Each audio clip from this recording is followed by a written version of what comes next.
Video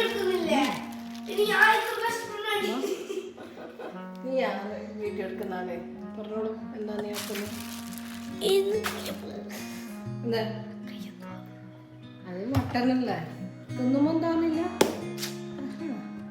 പറഞ്ഞോ. Hello guys, welcome back to another YouTube channel. So today we are going to make some mutton chops, which are my favorite Arabican dish. So today we are going to make it homemade. So last week we went to the Shoprix and we bought some mutton ribs. Now we are going to make the best mutton chops I ever tried homemade. So let's get into the video. Hi hello അസ്സലാമു അലൈക്കും, welcome back to my YouTube channel. അപ്പോൾ ഞങ്ങൾ ഡിന്നറിൻ്റെ പ്രിപ്പറേഷൻ്റെ video ആട്ടോ ഞങ്ങളിപ്പോൾ എടുക്കുന്നില്ലത്. ഇന്നത്തെ നോമ്പ് തുറന്നതിന് ശേഷം ഡിന്നറിന് ഉണ്ടാക്കുന്ന ഫുഡിൻ്റെ വീഡിയോ ആണ്. അപ്പോൾ മട്ടൻ്റെ ചോപ്സാണ് കേട്ടോ നമ്മൾ ഉണ്ടാക്കിയെടുക്കുന്നത്. നല്ല ഗ്രില്ല് ചെയ്തിട്ട് ഉണ്ടാക്കാമെന്ന് വിചാരിച്ച്. എൻ്റെ മക്കൾക്ക് ഭയങ്കര ഇഷ്ടമാണ് ഇങ്ങനെ grilled items, Arabic food items അവർക്ക് ഭയങ്കര ഇഷ്ടമാണ്. അപ്പോൾ അവർ നമ്മൾ നോർമലായിട്ട് എന്തുണ്ടാക്കി കൊടുത്താലും പറയും വേണ്ട അത് വേണ്ട എന്നൊക്കെ. അപ്പോൾ ഞാൻ അധികം ആ ഒരു ടൈപ്പിലുള്ള ഫുഡ് തന്നെ ഉണ്ടാക്കലാട്ടാ വീട്ടിൽ. അപ്പോൾ ഞാൻ വിചാരിച്ചു മട്ടൻ്റെ ചോപ്സ് വാങ്ങിയിട്ട് ഗ്രില്ല് ചെയ്ത് കൊടുക്കാമെന്ന്. അപ്പോൾ അതിൻ്റെ വീഡിയോ എല്ലാവരും മുഴുവനായിട്ട് തന്നെ കാണാം. വീഡിയോ ഇഷ്ടപ്പെട്ടാൽ ചാനൽ സബ്സ്ക്രൈബ് ചെയ്യുക, ലൈക്ക് ചെയ്യുക, ഷെയർ ചെയ്യുക, സപ്പോർട്ട് ചെയ്യുക. അപ്പം നേരെ വീഡിയോയിലോട്ടേക്ക് പോകാം. ഇവിടെ ഇപ്പം ഞാനൊരു 1/2 kg മട്ടൻ്റെ റിബ്സാണ് വാങ്ങിയിട്ടുള്ളത്. ഞാൻ ഉദ്ദേശിച്ച ആ ഒരു പീസ് നമുക്ക് കിട്ടിയിട്ടില്ല. പിന്നെ ഇവന് നല്ലോണം ഇത് കഴിക്കാൻ വേണ്ടിയിട്ട് ആശ എപ്പോഴും പറഞ്ഞുകൊണ്ടിരിക്കും എനിക്ക് മട്ടൻ്റെ ചോപ്സ് വേണമെന്ന്. അങ്ങനെ തൽക്കാലം ഒപ്പിച്ച് വാങ്ങിയതാണ്. ഇതിനേക്കാളും നല്ല പീസായി വേണം നമുക്ക് മട്ടൻ ചോപ്സ് ഉണ്ടാക്കിയെടുക്കാൻ വേണ്ടിയിട്ട്. എന്നാലും ഇത് നമ്മൾ ഉണ്ടാക്കിയതിന് ശേഷം കഴിക്കാൻ രസമുണ്ടായിരുന്നു. എൻ്റെ ഒരു അഭിപ്രായത്തിൽ ചെറിയ പീസ് റിബ്സിൻ്റെ പീസാണ് മട്ടൻ ചോപ്സ് ആക്കാൻ വേണ്ടിയിട്ട് നല്ലതെന്ന്. So people who cut from there, they're like cutting it on a log. So my mom is now cleaning the mutton because the dust on. So now my mom is cleaning the mutton because when they are cutting the mutton, they are using this big log piece. So when they're cutting it into pieces like really hardly, the dust of the trees dust gets into our mutton. So now my mom is cleaning it. As you can see here, she's now cleaning it and giving it a shape of the chops, the ribs.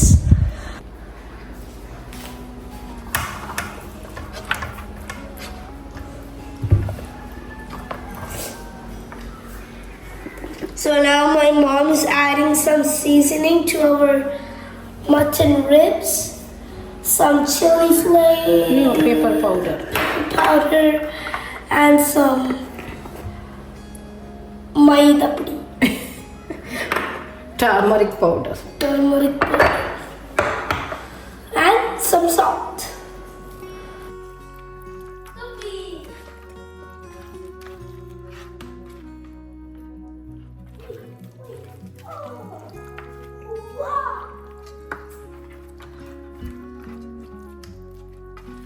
ഇവിടെ ഇപ്പം ഞാൻ നല്ല authentic വേയിലാട്ടാ mutton grill ചെയ്തെടുക്കുന്നില്ലത്. ചാർക്കോളൊക്കെ കത്തിച്ചിട്ട് അതിൻ്റെ മുകളിൽ വെച്ചിട്ടാണ് ഇത് grill ചെയ്തെടുക്കുന്നില്ലത്.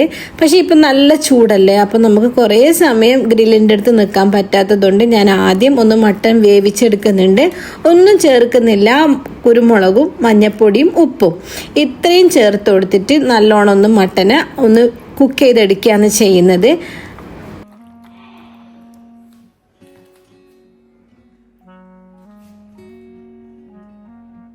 ഇനിയിപ്പോൾ ഇതിലേക്ക് 1 ഗ്ലാസ് വെള്ളം ഒഴിച്ചിട്ട് 1 കപ്പ് വെള്ളം ഒഴിച്ചിട്ടാട്ടാ ഞാൻ മട്ടൺ കുക്ക് ചെയ്യാൻ വെക്കുന്നത്. ഏകദേശം 1 മണിക്കൂറോളം ഞാനിതിനെ ചെറിയ തീയിൽ വെച്ചിട്ട് കുക്ക് ചെയ്തെടുത്തിരുന്നു. മട്ടൺ നല്ല കുക്കായി വന്നിട്ടുണ്ടായിരുന്നു. അപ്പം മട്ടൻ്റെ വേവ് അനുസരിച്ചിട്ട് നമുക്കിത് കുക്ക് ചെയ്തെടുക്കാം.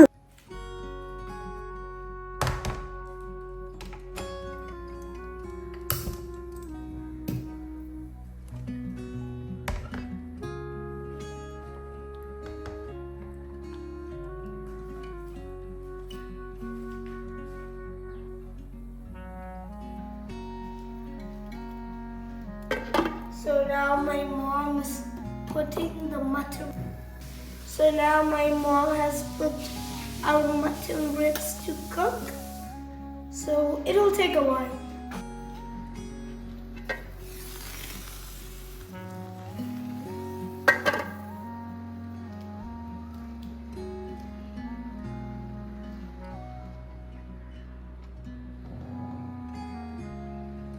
അതിനുശേഷം ഞാൻ ഉണ്ടാക്കുന്നത് കുബൂസാണ്. അപ്പം കുബൂസ് പുറത്തുനിന്ന് വാങ്ങിക്കാതെ വീട്ടിൽ തന്നെ ഉണ്ടാക്കാമെന്ന് വിചാരിച്ചിട്ട് കുബൂസും കൂടി ഉണ്ടാക്കി എടുക്കുന്നുണ്ട്. അപ്പോൾ അതിൻ്റെ റെസിപ്പിയും കൂടി നോക്കാം. കുബൂസിന് വേണ്ടിയിട്ട് ഞാൻ 2 കപ്പ് ഇളം ചൂടുവെള്ളമാണ് എടുത്തിട്ടുള്ളത്. എന്നിട്ട് ഇതിലേക്ക് 2 ടീസ്പൂണ് ഇൻസ്റ്റൻറ്റ് ഈസ്റ്റും കൂടി ചേർത്ത് കൊടുക്കണം. ഇൻസ്റ്റൻറ്റ് ഈസ്റ്റ് ആയതുകൊണ്ട് തന്നെ നമുക്ക് അത് റെസ്റ്റ് ചെയ്യാനൊന്നും വെക്കേണ്ട ആവശ്യമില്ല. പിന്നെ ഇതിലേക്ക് ഞാൻ ചേർത്ത് കൊടുക്കുന്നത് 2 ടേബിൾ സ്പൂണ് പഞ്ചസാരയാണ്. പിന്നെ ഒരു നുള്ളു ഉപ്പും കൂടി ഇതിലേക്ക് ചേർത്ത് കൊടുക്കണം. എന്നിട്ട് നല്ലോണം ഒന്ന് മിക്സ് ചെയ്തെടുക്കാം. എന്നിട്ട് ഇതിലേക്ക് മൈദപ്പൊടി ഇട്ടിട്ട് നല്ലോണം ഒന്ന് കുഴച്ചെടുക്കാം. നമ്മുടെ ചപ്പാത്തിക്കെല്ലാം നമ്മൾ മാവ് കുഴക്കൂലേ, ആ ഒരു പരുവത്തിലേക്ക് നമ്മളിത് കുഴച്ചെടുക്കണം. ആ സമയത്ത് നമുക്ക് എത്രയാണോ പൊടികൾ ഇട്ടിട്ട് ആവശ്യം വരുന്നത് അതാട്ടോ ഇതിൻ്റെ കണക്ക്. കാരണം ഓരോ മൈദക്കും വെള്ളത്തിൻ്റെ അളവിന് ഓരോ അളവാണ് വരുന്നത്. അതുകൊണ്ട് ഒരു കറക്റ്റ് അളവ് പറയുന്നില്ല. നമ്മൾ ഒരു ചപ്പാത്തിയൊക്കെ പരത്തുമ്പോൾ നമ്മൾ എത്ര ടൈറ്റിലാണ് ഡോ കുഴച്ചെടുക്കുന്നത്, ആ ഒരു ടൈറ്റ് മതി നമുക്ക് കുബൂസ് ഉണ്ടാക്കാനുള്ള ഡോക്കും. കുറച്ചും കൂടി ഒന്ന് ഈസ്റ്റൊക്കെ ചേർക്കുന്നതുകൊണ്ട് അതെന്തായാലും ആ ഡോ ഒരു സോഫ്റ്റ് ആയിരിക്കും. മാവ് കുഴക്കുമ്പം തന്നെ ഇതിലേക്ക് ഒരു 2 ടേബിൾ സ്പൂൺ ഒലീവ് ഓയിലും കൂടി ഒഴിച്ചു കൊടുക്കുക. എന്നിട്ട് നല്ലോണം ഒന്ന് കൗണ്ടർ ടോപ്പിലൊക്കെ ഇട്ടിട്ട് നല്ലോണം ഇതിനെ പരത്തിയെടുക്കണം. ഏകദേശം 2 മണിക്കൂറെങ്കിലും നമുക്കിത് പൊങ്ങാൻ വെച്ച് കൊടുക്കണം. ഇപ്പം ചൂടായതുകൊണ്ട് നമുക്ക് പെട്ടെന്ന് പൊങ്ങി കിട്ടും. ഞാൻ ബാക്കിയിലെ പണികളൊക്കെ ചെയ്യുമ്പോഴത്തേക്ക് ഇത് പൊങ്ങിയിട്ട് പുറത്തേക്കൊക്കെ വന്നിട്ടുണ്ടായിരുന്നു. നല്ല സോഫ്റ്റായ കുബൂസായിരുന്നു കേട്ടോ ഞാൻ ഉണ്ടാക്കിയപ്പോൾ കിട്ടിയത്. ഇനിയിപ്പോൾ ഇത് ചെറിയ ചെറിയ ഉരുളകളാക്കിയിട്ട് കുബൂസ് ചുട്ടെടുക്കാം. നമ്മൾ ചപ്പാത്തിയൊക്കെ ചൂടൂല അതുപോലെ തന്നെ, പക്ഷെ നല്ലോണം നൈസാക്കിയിട്ട് പരത്തണ്ട, കുറച്ച് കനം കൂട്ടിയിട്ട് പരത്തിയിട്ട് നമുക്ക് കുബൂസ് ചുട്ടെടുക്കാം. ഇവിടെ ഇപ്പം ഞാൻ ഓരോ പണികളായിട്ടാണ് ഇത് ചെയ്തത്. ഇത് ചെയ്തിട്ട് വേറെ സലാഡ് കട്ടിങ് അങ്ങനെയൊക്കെ ചെയ്യുന്നുണ്ട്. പക്ഷേ ഇപ്പം ഞാൻ എഡിറ്റ് ചെയ്യുമ്പം ആ കുബൂസിൻ്റെ ഇത് റെസിപ്പി മാത്രം ആദ്യം എഡിറ്റ് ചെയ്ത് വെച്ചതാണ്. അപ്പോൾ ഇതാ നല്ല അടിപൊളി സോഫ്റ്റായ കുബൂസ് റെഡിയാക്കി. ഇനിയിപ്പോൾ സലാഡ് ഉണ്ടാക്കലാണ്. അപ്പോൾ സലാഡ് ഉണ്ടാക്കാൻ വേണ്ടിയിട്ട് അതും അറബിക് സലാഡ് തന്നെ കേട്ടോ ഞാൻ ഉണ്ടാക്കുന്നത്, ഫത്തൂഷ്. അപ്പോൾ അതിനായിട്ടുള്ള വെജിറ്റബിൾസൊക്കെ കട്ട് ചെയ്യുന്നുണ്ട്. ഇവിടെ ഇപ്പം ഞാൻ ഫത്തൂഷ് ഉണ്ടാക്കാൻ വേണ്ടിയിട്ട് എടുത്ത വെജിറ്റബിൾസ് കക്കിരി, ക്യാരറ്റ്, ക്യാപ്സിക്കം, പിന്നെ ലെച്ചൂസിൻ്റെ ലീഫില്ലേ അതും, പിന്നെ ആ റെഡ് ക്യാരറ്റ് വരുന്നില്ല അതും കൂടി എടുത്തിട്ടുണ്ടായിരുന്നു. അപ്പോൾ വെജിറ്റബിൾസൊക്കെ കട്ട് ചെയ്തു. ഇതിലേക്ക് നമുക്ക് മെയിനായിട്ട് ഉറുമാമ്പഴം വേണം. അപ്പോൾ ഞാൻ പർച്ചേസ് ചെയ്യുമ്പോൾ ഉറുമാമ്പഴം വാങ്ങിയെന്നാണ് എൻ്റെ വിചാരം. ഇപ്പം ഞാൻ ഇത് ഉണ്ടാക്കാൻ നോക്കിയിട്ട് ഫ്രിഡ്ജിൽ തപ്പുമ്പോഴത്തേക്ക് ഉറുമാമ്പഴമില്ല. അപ്പോൾ അതെന്തോ എനിക്ക് മിസ്സായിപ്പോയി. അപ്പോൾ പിന്നെ ഞാനത് അവിടെ സ്കിപ്പ് ചെയ്തു. അതിന് പകരം വേറെ എന്തെങ്കിലും ഫ്രൂട്ട് ഇടാമെന്ന് വിചാരിച്ചു. പിന്നെ വെച്ച് വേണ്ട, അങ്ങനെ ചെയ്യണ്ട, അതില്ലാതെ തന്നെ സലാഡ് ഉണ്ടാക്കി എടുക്കാമെന്ന്. അപ്പോൾ സലാഡിൻ്റെ വെജിറ്റബിൾസൊക്കെ കട്ട് ചെയ്തു. പിന്നെ ഇതിലേക്ക് നമുക്ക് കുബൂസ് പൊരിച്ച് ചേർത്ത് കൊടുക്കണം. അപ്പോൾ നമ്മൾ വാങ്ങിയ കുബൂസില്ല അതന്നെ കട്ട് ചെയ്തിട്ട് എണ്ണയിലിട്ട് പൊരിച്ചിട്ടാണ് നമ്മൾ ഇതിലേക്ക് ചേർത്ത് കൊടുക്കുന്നത്. ഈ സലാഡിലേക്ക് കുബൂസ് പൊരിച്ച് ചേർക്കൽ നിർബന്ധം കേട്ടോ. അതില്ലെങ്കിൽ നമുക്ക് ഈ സലാഡിൻ്റെ ആ ഒരു ടേസ്റ്റ് കിട്ടിയില്ല. പിന്നെ നമുക്ക് വേണ്ടത് ഉറുമാമ്പഴത്തിൻ്റെ സിറപ്പാണ്, പൊമഗ്രാനേറ്റ് മൊളാസസ് എന്നാണ് പറയല്. അതുണ്ടെങ്കിൽ അതും കൂടി ഇതിലേക്ക് ചേർത്ത് കൊടുക്കണം. അപ്പോൾ ഇതാ കുബൂസ് പൊരിക്കാൻ വേണ്ടിയിട്ടുള്ള എണ്ണ ഞാനൊരു പാത്രത്തിലേക്ക് വെച്ചിട്ട് ചൂടായിട്ടുണ്ട്. പിന്നെ ഇതാ നമ്മളെ മട്ടന് അതും നല്ല കുക്കായി വന്നിട്ടുണ്ട് കേട്ടോ. അതിൻ്റെ വെള്ളമൊക്കെ വറ്റിയിട്ട് അതും കുക്കായി വന്നിട്ടുണ്ട്. അപ്പോൾ അതൊരു ഭാഗം ഞാൻ മാറ്റി വെച്ചു. ഇനിയിപ്പോൾ കുബൂസ് പൊരിച്ചെടുക്കലാണ്. ചൂടായ എണ്ണയിലേക്ക് കട്ട് ചെയ്ത കുബൂസ് ഇങ്ങനെ ഇട്ട് കൊടുത്തിട്ട് അങ്ങോട്ടും ഇങ്ങോട്ടും മറിച്ചിട്ട് പൊരിച്ചെടുക്കാം. ഭയങ്കര ക്രിസ്പി ആയിട്ട് വെറുതെ കഴിക്കാനെന്നെ നല്ല രസം കേട്ടോ. ഈ ചിപ്സ് കുബൂസിനെ നമ്മൾ ചിപ്സാക്കി മാറ്റിയെടുക്കുകയാണ് ചെയ്യുന്നത്. അപ്പോൾ ഇതാ കുബൂസ് നല്ലോണം പൊരിഞ്ഞ് വന്നിട്ടുണ്ട്. നല്ല ഗോൾഡൻ ബ്രൗൺ കളർ ആയിട്ടാകുമ്പോൾ ഇത് നമുക്ക് എണ്ണയിൽ നിന്ന് കോരി മാറ്റിയെടുക്കാം. അപ്പോൾ ഇത് ഞാൻ എണ്ണയിൽ നിന്ന് മാറ്റി എടുക്കുന്നുണ്ട്. ഒരു പാത്രത്തിൽ ടിഷ്യൂ പേപ്പർ വെച്ചിട്ട് അതിലേക്ക് മാറ്റിയിടാം. അപ്പോൾ എണ്ണയൊക്കെ ഒന്ന് വാർന്നു പോവും. ഇനിയിപ്പോൾ മട്ടൺ ഗ്രിൽ ചെയ്യാൻ വേണ്ടിയിട്ട് ഗ്രില്ലിൻ്റെ ചാർക്കോൾ കത്തിച്ചെടുക്കലാണ്.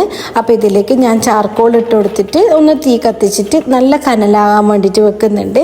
ഏകദേശം ഒരു വൈകുന്നേരം 6 മണിയൊക്കെ ആയിട്ടുണ്ടായിരുന്നു കേട്ടോ ഈ പണികളൊക്കെ കൈ എടുക്കുമ്പോൾ. അപ്പോൾ ചാർക്കോളൊക്കെ കത്തിച്ചിട്ട് കനലാകാൻ വേണ്ടിയിട്ട് അവിടെ വെച്ചിട്ട് ഞാൻ അകത്തേക്ക് വീണ്ടും വന്നു. കാരണം നമ്മൾ ചാർക്കോളിൻ്റെ തീയൊക്കെ കത്തിച്ചത് പുറത്തുനിന്ന് കേട്ടോ. അപ്പം പിന്നെ അതവിടെ വെച്ചിട്ട് ഞാൻ ഉള്ളിലേക്ക് തന്നെ വന്നിട്ട് ഒന്ന് സലാഡ് ഒന്ന് റെഡിയാക്കി വെക്കലാന്ന്. ബാങ്ക് കൊടുക്കാനായിട്ടുണ്ടായിരുന്നു. അപ്പോൾ ഞാൻ വിചാരിച്ചു അതൊക്കെ ഒന്ന് റെഡിയാക്കി വെക്കാമെന്ന്. അപ്പോൾ ഇതാ ഈ നമ്മൾ പൊരിച്ച കുബൂസില്ലേ അത് ഈ സലാഡിൻ്റെ കട്ട് ചെയ്ത് സലാഡിൻ്റെ അതിൻ്റെ മുകളിലേക്ക് ഇട്ട് കൊടുക്കുക. ഇതാണ് കേട്ടോ പൊമോഗ്രാനൈറ്റ് മൊളാസ്, അത് ഇതിൻ്റെ മുകളിലേക്ക് ഒഴിച്ചു കൊടുക്കുക. പിന്നെ നമ്മളെ കയ്യിൽ സുമാക്ക് നല്ലൊരു കുറച്ചൊരു പുളി വരുന്ന ഒരു പിന്നെ സാധനമുണ്ട് വാങ്ങിക്കാൻ കിട്ടുന്ന, അത് ഉണ്ടെങ്കിൽ അതും കൂടി ഇതിലേക്ക് ഇട്ട് കൊടുക്കുക. ഇല്ലെങ്കിൽ ലെമൺ ജ്യൂസ് ഒന്ന് ഒഴിച്ചു കൊടുത്താൽ മതി. അപ്പോൾ അതൊക്കെ ഇട്ടിട്ട് മിക്സ് ആക്കി എടുത്താൽ നല്ല അടിപൊളി ഫത്തൂഷ് സലാഡാട്ടോ ഇത്. ഇതിലേക്ക് ഉറുമാമ്പഴം ഇട്ട് കൊടുക്കലാണ് ഏറ്റവും നല്ലത്. അതില്ലാത്തതുകൊണ്ടാണ് കേട്ടോ, നിങ്ങളുടെ കയ്യിലുണ്ടെങ്കിൽ അതെന്തായാലും ചേർത്ത് കൊടുക്കുക. നല്ല അടിപൊളി ടേസ്റ്റിയാണ്. പിന്നെ നമുക്ക് ഒലീവ് ഓയിലും ഇതിൻ്റെ മുകളിലേക്ക് ഒഴിച്ചു കൊടുക്കുക. അപ്പം നല്ല അടിപൊളി ടേസ്റ്റി ആയിട്ടുള്ള ഫത്തൂഷ് സലാഡും ഞാൻ റെഡിയാക്കി. ഇനിയിപ്പോൾ ഇതാ മട്ടൻ ഗ്രിൽ ചെയ്തെടുക്കലാണ്. അപ്പം ഏകദേശം മഗ്രിബ് മാങ്ങും നിസ്കാരമൊക്കെ കഴിഞ്ഞിട്ടുണ്ടായിരുന്നു. ആ സമയത്തേക്ക് നല്ല കനലായി തീ കത്തിയിട്ട് നല്ല കനലായിട്ട് നല്ല ചൂടായിട്ടുണ്ടായിരുന്നു ഗ്രില്ല്. അപ്പം നമ്മൾ ഒന്ന് വേവിച്ച മട്ടനല്ല, ജസ്റ്റ് ഒന്ന് വെച്ച് കൊടുത്തിട്ട് അതിൻ്റെ പുറം ഭാഗം ഒന്ന് ഗ്രില്ല് ആ സ്മോക്കി സ്മെല്ല് വരുന്നത് വരെ ഒന്ന് വെച്ച് കൊടുത്ത് പിന്നെ ഇതിൻ്റെ മുകളിലേക്ക് കുറച്ച് ബട്ടറും കൂടി ഇങ്ങനെ തേച്ച് കൊടുത്തുകൊണ്ടിരുന്ന് നല്ല അടിപൊളി ടേസ്റ്റി ആയിട്ടുള്ള മട്ടൻ ഗ്രില്ലാണ് നമ്മൾ ഉണ്ടാക്കിയെടുത്തത്. ഒന്നും നമ്മളിതിൽ എക്സ്ട്രാ ഒരു ഫ്ലേവറോ ഒന്നും ആഡ് ചെയ്തിട്ടില്ല. അതുകൊണ്ട് തന്നെ നല്ല അടിപൊളി ടേസ്റ്റ് ആയിരുന്നു കേട്ടോ. പിന്നെ നിങ്ങൾ ഇങ്ങനെ ആക്കാത്തവരാണെങ്കിൽ കുറേ മസാലയൊക്കെ ഇട്ട് ചെയ്യുന്ന ആൾക്കാരാണെങ്കിൽ ഇങ്ങനെ ഒന്ന് ചെയ്ത് നോക്ക്. നല്ല ടേസ്റ്റിൽ നല്ല വ്യത്യാസമുണ്ട്. നമുക്ക് ഹോട്ടലിൽ നിന്നൊക്കെ കിട്ടൂല്ലേ ആ ഒരു ടൈപ്പിൽ തന്നെ നമുക്ക് മട്ടൻ ഗ്രില്ല് ചെയ്താൽ കിട്ടുന്നുണ്ട്. പിന്നെ ഇതിൻ്റെ മുകളിലേക്ക് ഞാൻ ഇടയ്ക്കിടയ്ക്ക് പിന്നെ ബട്ടർ ഇങ്ങനെ തേച്ച് കൊടുക്കുന്നുണ്ട്. പിന്നെ ഉള്ളിയും തക്കാളിയും ഒരു കഷ്ണം ക്യാപ്സിക്കും കൂടി ഇതിലേക്ക് ഞാൻ വെച്ച് കൊടുത്തിട്ടുണ്ട് ഒന്ന് ഗ്രില്ല് ചെയ്യാൻ വേണ്ടിയിട്ട്. 2-3 വെളുത്തുള്ളിൻ്റെ അല്ലിയും കൂടി ഇതിലേക്ക് ഇട്ട് കൊടുത്തിട്ടുണ്ടായിരുന്നു. അപ്പോൾ നല്ല അടിപൊളി ടേസ്റ്റി ആയിട്ടുള്ള മട്ടൻ ഗ്രില്ലും ഞാൻ റെഡിയാക്കി. അപ്പോൾ ഇതിലേക്ക് ഞാനൊരു ഹമ്മൂസ് ഉണ്ടാക്കിയിട്ടുണ്ടായിരുന്നു. അതിൻ്റെ വീഡിയോ എടുത്തതാണ്. എപ്പോഴും എന്തെങ്കിലും ഒരു മിസ്റ്റേക്ക് സംഭവിക്കലുണ്ട്. അപ്പോൾ അത് പിന്നെ എൻ്റെ കയ്യിൽ നിന്ന് സ്കിപ്പായി പോയി. പിന്നെ വീഡിയോ പിന്നെ എന്തോ ചാർജ് കുറഞ്ഞതോ അങ്ങനെ എന്തോ കാരണം കൊണ്ട് വീഡിയോ പിന്നെ ഇതായിട്ടില്ല, റെക്കോർഡായിട്ടില്ല. അപ്പം പിന്നെ അത് ഞാൻ പിന്നെ ഒരിക്കൽ അതിൻ്റെ വീഡിയോ ചെയ്യാം. പക്ഷെ ഞാനിതിൽ അതിൻ്റെ പിന്നെ ഹമ്മൂസിൻ്റെ പ്ലേറ്റിങ്ങിൽ വെച്ചത് എൻ്റെ വീഡിയോയിലുണ്ട്. അത് ഞാൻ ഉണ്ടാക്കിയതാണ്. അപ്പം ഇതൊക്കെയാണ് കേട്ടോ വിശേഷങ്ങൾ. അപ്പം നല്ല രസമുണ്ടായിരുന്നു കേട്ടോ ഈ മട്ടൻ ഗ്രില്ല് കഴിക്കാൻ വേണ്ടിയിട്ട്. അപ്പോൾ ഇന്നത്തെ ഇഫ്താറിൻ്റെ ശേഷമുള്ള ഡിന്നറിൻ്റെ റെസിപ്പി വീഡിയോ ആണ്. വീഡിയോ എല്ലാവരും മുഴുവനായിട്ട് തന്നെ കാണാം. വീഡിയോ ഇഷ്ടപ്പെട്ടാൽ ചാനൽ സബ്സ്ക്രൈബ് ചെയ്യുക, ലൈക്ക് ചെയ്യുക, പിന്നെ ബെൽ ബട്ടൺ